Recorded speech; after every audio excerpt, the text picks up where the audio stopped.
Hello students.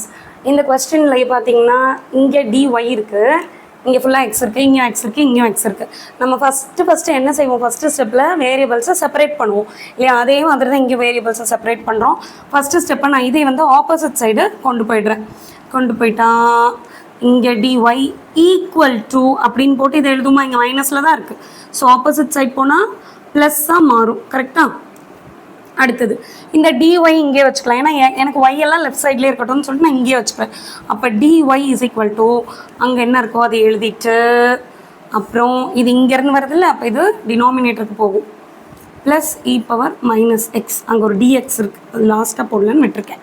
Okay, இப்போ நம்ம போன சம் மாதிரியே யோசிச்சு பார்க்கலாம். நான் என்ன சொன்னேன், கீழே டினாமினேட்டரில் எஃப் ஆஃப் எக்ஸ் ஒரு ஏதாவது ஒரு இருக்குது அப்படின்னா அந்த ஈக்குவேஷனை டிஃப்ரென்ஷியேட் பண்ணும்போது கிடைக்கிறது நியூமரேட்டரில் இருந்தால் ஆன்சர் என்ன வரும், லாகு அப்படின்னு போட்டு கீழே இருக்க எஃப் ஆஃப் எக்ஸ் தான் ஆன்சராக வரும். ஓகேவா? ப்ளஸ் சி இப்படி தான் ஆன்சராக வரும்.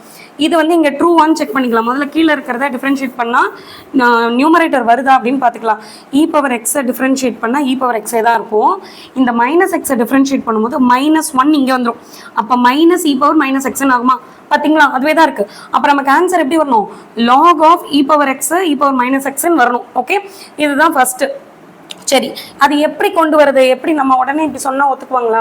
ஸ்டெப்ஸ் கேட்பாங்கல்ல, அப்போ ஸ்டெப்ஸ் எழுதணும். கீழே இருக்கிறத வச்சு தானே மேலே இருக்கிறத பார்க்கணும் அப்படின்னு சொன்னேன். அப்போ கீழே இருக்கிறது யூன்னு எழுதிக்கோங்க. இ power x e power minus X ரெண்டு சைடும் டிஃப்ரென்ஷியேட் பண்ணலாம். டிஃப்ரென்ஷியேட் பண்ணால் இது டியூ, இவன் அசரவே மாட்டான், எக்ஸும் ப்ளஸில் இருக்குது, அப்போ மாறவே மாறாது. அப்போ இ பவர் எக்ஸு இங்கே பவரில் பார்த்தீங்கன்னா மைனஸ் எக்ஸ் இருக்குது. மைனஸ் எக்ஸை டிஃப்ரென்ஷியேட் பண்ணால் என்ன ஆகும், இ பவர் வந்து அப்படியே தான் இருக்கும், இது மாறவே மாறாது. இ பவரை ஒன்றுமே பண்ண முடியாது. மைனஸ் எக்ஸ் வந்து -1 ஆகுமா? அப்போ -1 வரணும். 1 போடல. ஓகேவா? 1 போட்டாலும் போடாட்டி ஒன்று தானே. ஸோ நமக்கு பார்த்துங்க இங்கே இருக்கிற மாதிரியே கிடச்சிருச்சு. இப்போ இந்த ரெண்டையும் எது அஃபெக்ட் பண்ணுது, எக்ஸ் அஃபெக்ட் பண்ணுது இல்லை, அப்போ எக்ஸையும் டிஃப்ரென்ஷியேட் பண்ணணும் தானே. dx நம்ம எப்போவுமே டிஃப்ரென்ஷியேட் பண்ணும்போது உள்ளே பண்ணிகிட்டே வருவோம். இதை யார் அஃபெக்ட் பண்ணுறா, அடுத்து அவங்கள யார் அஃபெக்ட் பண்ணுறா அப்படி சொல்லிட்டு செக் பண்ணி டிஃப்ரென்ஷியேட் பண்ணிகிட்டே வருவோம். இங்கே ஒன்றும் கிடையாது, ஒரு இ பவர் ஒன்று இருக்குது, அதை அஃபெக்ட் பண்ணுறது எக்ஸ். ஸோ எக்ஸை மட்டும் நம்ம டிஃப்ரென்ஷியேட் பண்ணால் போதும். இப்போ நம்ம இங்கே dx தான் இருக்குது, அப்போ இதை ரீப்ளேஸ் பண்ணுறதுக்கு ஏற்ற மாதிரி நம்ம ரீஅரேஞ்ச் பண்ணிக்கலாம். dx is equal to du by e power x minus e power minus x. ஓகேவா? இப்போ நமக்கு ஒரு ஈக்குவேஷன் கிடச்சிருச்சா? யூ என்ன தெரியும், இது என்ன தெரியும், எல்லாத்தையும் சப்ஸ்டியூட் பண்ணலாம். இ power x minus e power minus X அதுக்கெல்லாம் ஒன்றுமே இல்லை. அப்போது அதை நம்ம அப்படியே எழுதிக்கலாம், equal to E power x minus e power minus X. அடுத்து ப்ளஸ்ஸுக்கு நம்ம என்ன சொல்லியிருக்கோம், யூன்னு சொல்லியிருக்கோம், யூ போட்டுக்கலாம். அடுத்து டிஎக்ஸுக்கு என்ன சொல்லியிருக்கோம், டிஎக்ஸுக்கு du by e power x minus e power minus எக்ஸ்ன்னு சொல்லியிருக்கோம். லெஃப்ட் சைடில் பார்த்தீங்கன்னா டிஒய்னு இருக்குது, அதையும் எழுதிக்கிறோம். இப்போ இங்கேயும் சேமாக இருக்கா, நியூமரேட்டர்லையும் டினாமினேட்டர்லையும் சேமான டேர்ம் இருந்ததுன்னா நம்ம என்ன பண்ணுவோம், கேன்சல் பண்ணிடுவோம். கேன்சல் பண்ணியாச்சு. அப்புறம் dy is equal to 1/u du அப்படின்னு இருக்கும்.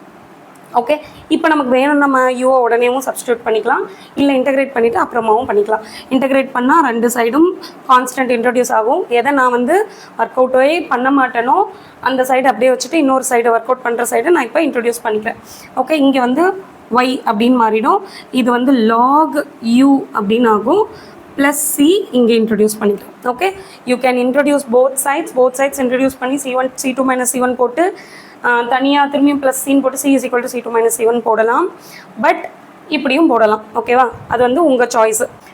இப்போ u வந்து நமக்கு என்னன்னு தெரியும், e power x plus e power minus x. அப்போ y is equal to log of e power x minus e power minus x plus C. அவ்வளோதான். Okay.